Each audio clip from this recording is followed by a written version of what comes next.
portal da Folha da Região. Nós estamos aqui mais uma vez com você no nosso Folha Esportes, comentando sempre os assuntos esportivos aí, a rodada também dos campeonatos aí que cerceiam o nosso final de semana. Então nós tivemos a 9ª rodada do Campeonato Brasileiro, disputada aí no último sábado e também neste domingo, e alguns resultados aí que agradaram alguns torcedores, mas a outros não, como por exemplo, Corinthians 1, Atlético Mineiro 0. Então eu estou aqui com meus amigos Jean Oliveira e Fernando Lemos, falar um pouquinho do líder do Campeonato Brasileiro. Jean, o que você sentiu do Corinthians? Tá tendo essa pegada de líder mesmo? Tem fôlego até o fim?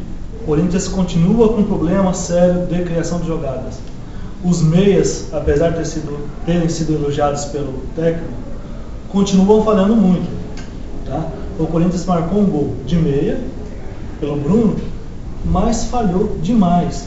Passe em curta distância, cruzamento. Os atacantes ficaram perdidinhos no jogo. O Corinthians continua com problema de criação de jogada. E Fernando, o Santos que perdeu mais uma para o Fluminense na Vila Belmiro, e foi um jogo estilo Muricy, né? Vai pelos cantos, pelas beiradas, quando você parece que não vai lá e mete um gol. O que análise você faz desse Santos que está perdido após a Copa do Mundo? Eu assisti bastante atentamente ao jogo do Santos, vi o segundo tempo em sua totalidade, uma boa parte do primeiro tempo. O Santos não se pode dizer que neste domingo fez uma partida ruim. Ele jogou bem, ele pressionou o adversário, ele criou oportunidades de armação de jogada pelos meios, atuou bem pelo meio, atuou bem pelas laterais. Acontece que foi extremamente infeliz nas conclusões a gol, e é isso que precisa melhorar.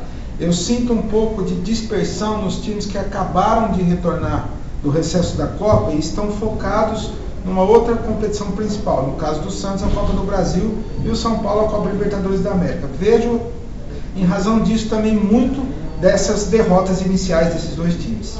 E também o Palmeiras, que perdeu na estreia do Filipão 4-2 na ressacada para o Avaí. O Palmeiras começou agressivo, fez um gol, mas depois cedeu. E Jean, o Palmeiras falta peça, é óbvio que o time se desespera, que nós falamos no podcast anterior. O Palmeiras está com a faca e o queijo na mão, mas às vezes a faca vira contra e dá esse problema que deu ontem, né? Não dá para esperar milagre. Não vai esperar que o Felipão vai chegar na sexta-feira e no domingo o time vai jogar bem. O Palmeiras agora vai ser uma crescente até o final do ano. É um projeto para o ano que vem, mas deve pegar fôlego com algumas peças, brigar pela uma vaga na Libertadores. E Fernando, o São Paulo que perdeu por Vitória no Barradão 3-2, e o time do Morumbi que está concentrado na Libertadores. O Jean e eu estava até comentando na última edição do nosso podcast que o São Paulo tem essa mania de priorizar uma competição apenas e depois, que acordar pode ser tarde. O São Paulo tem como reagir no campeonato antes de disputar a Libertadores aí? Em relação a se tem como reagir, não há dúvida de que sim, o São Paulo tem um bom elenco, tem uma estrutura por trás do clube, do time, que é a organização do clube, que favorece bastante. Não acho que tenha um excelente treinador, acho que é um treinador que erra muito. Nos últimos 2 jogos tem sido acusado de cometer vários equívocos. Agora, o problema eu acho que é exatamente essa questão do foco. O São Paulo está muito com os olhos voltados totalmente a Libertadores e deixando o brasileiro em segundo plano. Isso pode ser perigoso e no final da tabela, quando se aproximar as fases decisivas do campeonato, essa conta pode vir a ser, para precisar ser paga e ser uma conta alta. Fernando, está igual o Santos, na sua opinião? Você acha que o Santos está com esse pensamento também para ganhar a Copa do Brasil?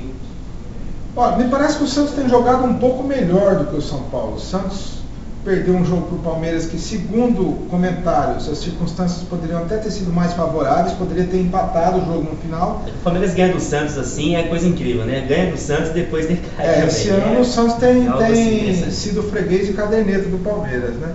Eu acho que o Santos está jogando um pouco melhor, mas o São Paulo também tem condições, basta estar muito mais atento do que está ao campeonato em si, que pode melhorar sem dúvida nenhuma. Agora, falando dessa rodada, o que foi ontem? O juiz perdeu o cartão amarelo, né, gente? É brincadeira, né? O juiz foi lá dar o cartão pro Pierre no jogo do Palmeiras e perdeu o cartão, né? Mas segundo a regra, pode aí dar penalidade, avisar o capitão também. Bom, a 10ª rodada começa agora na quarta-feira e na quinta também se conclui. Os destaques aqui são Palmeiras e Botafogo, que vão jogar na quinta-feira no Pacaembu, e também São Paulo e Grêmio Prudente às 7h30 da noite em São Paulo, né, no Morumbi, E outros jogos também aqui, Atlético Paranaense e Santos em Curitiba, bem como Corinthians e Atlético Goianiense em Goiânia. E falando agora também de futebol, do CAP, né, Fernando? O CAP que venceu aí na Copa São Paulista, né? Copa São Paulo era o antigo nome. Esse time tem como chegar até esses objetivos? É bastante difícil porque a Copa Paulista ela envolve um interesse bastante grande que é uma vaga na Copa do Brasil, né? Então a gente presume que os times se prepararem com maior excelência serão aqueles times que vão chegar no afunilamento em maior condição de obter a vaga. A gente não sabe se o CAP tem estrutura para isso. Agora, independente dessa questão da vaga na Copa do Brasil, tem um fator até bastante tão importante ou mais, se a gente for avaliar um caráter regional, que é a preparação para a Série A3 do ano que vem. Essa Copa do Brasil é um excelente laboratório, se o trabalho for bem conduzido, para a preparação para o próximo campeonato, que é realmente o que mais interessa. Então eu acho que esses 4-0 iniciais, com uma vitória de goleada do CAP fora de casa contra a Marília, são um indício de que pode ter uma boa preparação para esse campeonato posterior. Eu queria fazer um comentário, eu assisti alguns jogos desse campeonato no final de semana, como o futebol brasileiro está carente de base.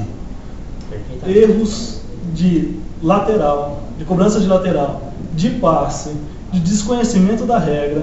Fundamentos, né? Fundamentos. Não tem como mesmo. E também falando aí do nosso Tigrão, né, do Atlético Araçatuba, que desistiu da Copa Paulista.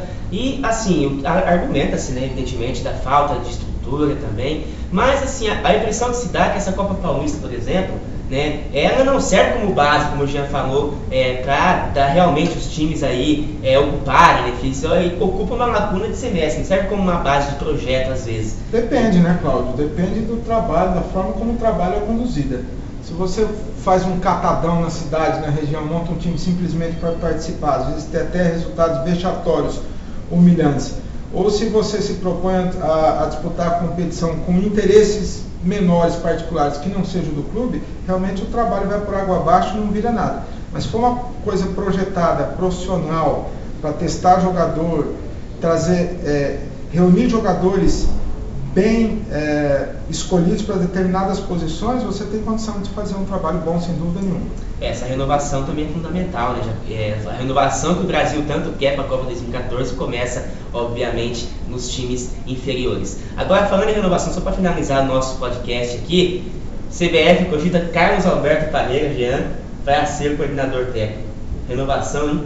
Pois é, o Ricardo Teixeira quer ficar livre para cuidar da questão do estádio, do aeroporto, da estrada.